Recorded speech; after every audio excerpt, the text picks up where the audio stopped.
Oh, that's good. That is deep. That is deep.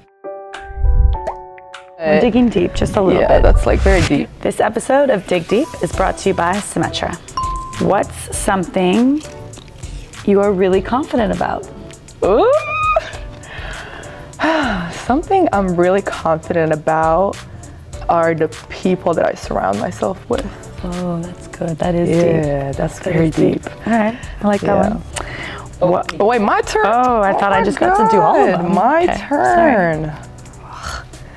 Okay. Ooh, you're gonna like this one. What are the top 2 books you've read in the last year? Oh, that is such a me question. Okay, sorry, I got really excited. Off the top of my head, I'm unprepared, but I love The Silent Patient. And I actually just read The Perfect Couple. Sorry, The Perfect Couple, which is now a Netflix show. And I enjoyed that because it's like all the way to the very end. You don't know until the end. So not to be confused with the book you read. No, not that. Don't read that. Anyways, The one I those read. are my recommendations. What's been the most surprising thing about being a pro? Oh, that's a good question.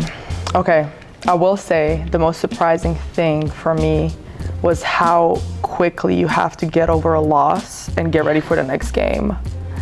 It's like in college, I would be depressed for like a week until we have the next game. You're like crying in the locker room. Yeah, it's like quiet, and like nobody's hanging out with nobody for like 3 days later. Like coaches, like you don't want to look them in the eyes. Like that, that part. It is fast too. Yeah.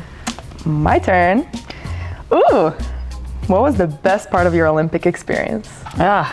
I mean, winning a medal was really cool, but I think having my family there was really special because I got to see them every day. I got to like leave the village to go be with them and do stuff with them, come back. I really got to like fill my cup as much as I needed to with them being there, and then obviously getting to see them in the crowd after big wins or just, even after a loss, having them there really it just gave me great balance. Oh, yeah, and a medal is pretty cool. But, we like medals. Okay, what food dish brings you back home? Like Croatian? I mean, that's where you're from, so sure. I think that's the point. She always makes fun of my bilinguality. I would say,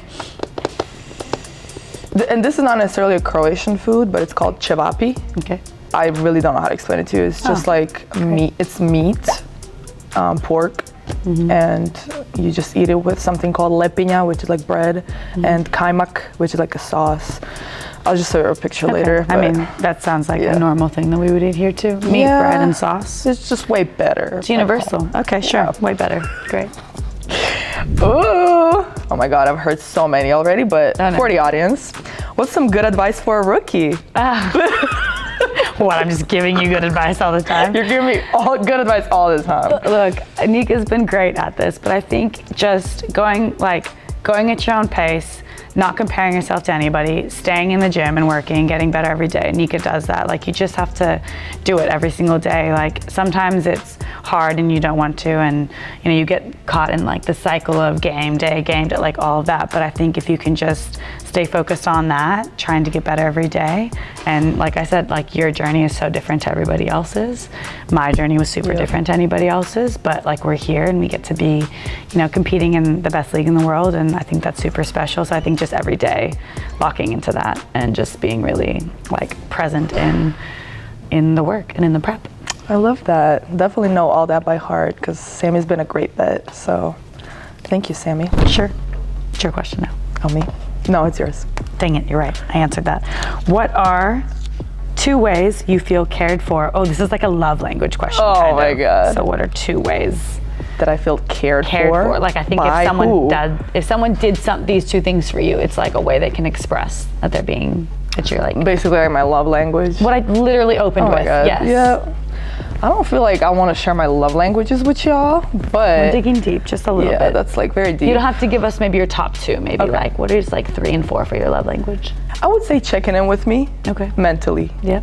I feel like I have found that important for the past couple of years in my life because I'm a very like close person when it comes to that. Like, I keep it to myself, so being able to have people to open up to, but they have to ask first.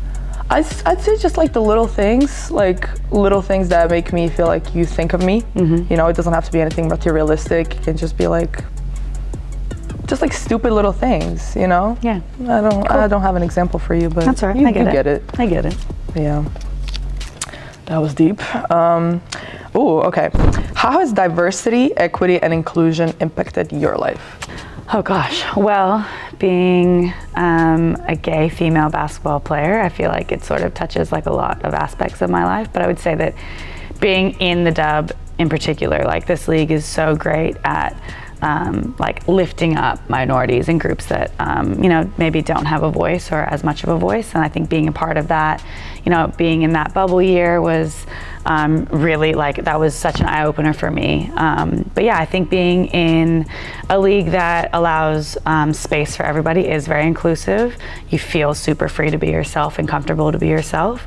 And you do just want to find ways to use your platform to impact others and other communities. I think that's been really eye-opening for me. It's been really important for me to, I think, just embrace myself in that way as well. So that's one way that I think I've been really impacted, I think, by all of those things. But yeah, I think being a part of this league has been really special for me in that way. Oh, I love that. So in that same vein, what does it mean to be an ally? Ooh. I feel like, I mean, it means a lot. Being, you know, 23, understanding the platform that I have been given in such a short amount of time.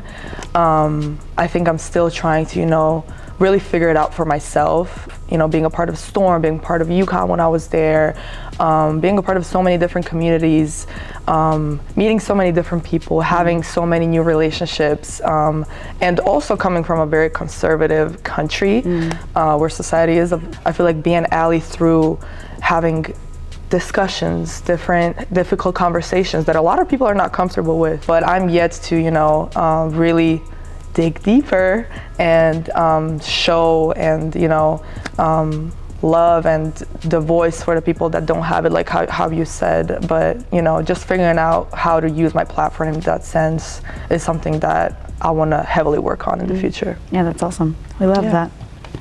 Thanks, man. Oh, this is deep. Are you ready? I'm ready. What's a life lesson you've learned about fear? Oh, fear. Fear is just something that we create for ourselves in our mind, you know, like, and I just think, to me, the best way to overcome anything, a fear or whatever we've created, some sort of insecurity in our mind, is literally to just face it head on, like to just give everything you can to something. Like, it's obviously super scary to fail, but I think the way that you ensure that you're going to fail is like by not doing it, by not trying. So I just think give everything you can to it. And if you fall down, you mess up, you don't find success straight away, that's not a failure. Like, to me, the failing is the not trying, it's the not getting up and trying again. It's letting that fear stop you. So I think, I don't know, there's so much that can be gained from facing something head on and doing it, and like not having success the first time. It took me a long time to break into this league, and I very much believe that the only reason I'm still around and I've now played 8 seasons, which is crazy, is because I did have failures along the way. I did have these stumbles and these hurdles, but like I just kept, you know, getting up and saying, I'm gonna try again, might fail again, but I'm gonna keep trying. And I learned so much each time from it that like, they really weren't failures, you know, they were just lessons. So I just think, just continuing to like, just like run at them, just like straight on. Oh, I got goosebumps from the answer. Yes, love that. Okay, last one from me. What is something you're really proud of? I'm proud of myself. Up top. Yeah, I'm proud of myself, and I don't say it enough, and I feel like, not even out in the world, I don't say it enough to myself, but I'm just proud of myself and how far I've come with all the things trying to bring me down, and like, you know, whether it's in my head or like the people or the outside noise or whatever it is, I'm just proud of myself. And I'm proud of myself for surrounding myself with the right people, for having good morals, at least trying to have the best I can have, you know, just of how freaking hard I work, you know? I'm proud of you too, you should be proud of that. Thank you, it's so good. The best. Last one. What's your favorite compliment to receive, Sami? Oh, I love when people tell me I'm a great teammate. I really do like that. I mean, I love the like good mom stuff, that's like for sure. But in terms of in the basketball side, When people tell me that I'm a good teammate or one of the hardest workers they've been around, that kind of thing, those are the things that I really prioritize and that matter to me and that I care about and mean the most when I hear them. You definitely are one of the best teammates that I've had and one of the hardest workers I know. So Thanks, buddy. yeah, for the sake of the video, I have to say. Yeah, I get that. Thank you so much, guys, for watching this episode with Sami and I of Dig Deep.